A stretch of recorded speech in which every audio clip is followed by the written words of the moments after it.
Okay, if you'll notice, we had the drywall finished here down to where our window was going to be, but the homeowner wants to have some hidden blinds, electric blinds that will roll down. So what we've got to do is we got to cut that drywall out. We're going to build a box, and then we're going to drop those blinds up in there so that they can roll down with a remote up and down.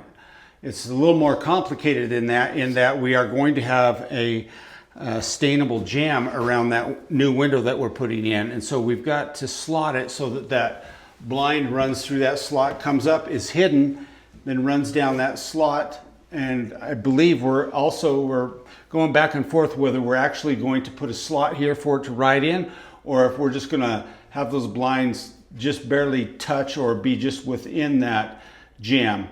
And so it's sort of a neat feature. We're excited about it. And so that's what I'm doing right now.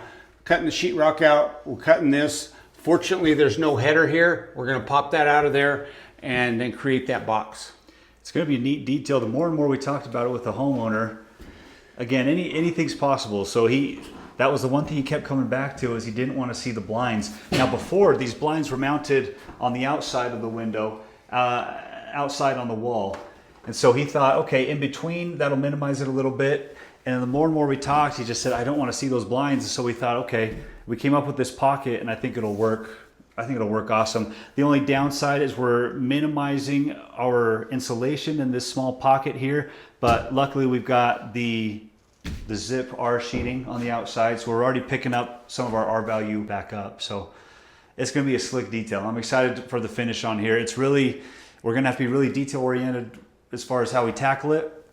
Have to go back and forth with the shades manufacturer to make sure we're really dialed in, but ultimately it's going to be really neat.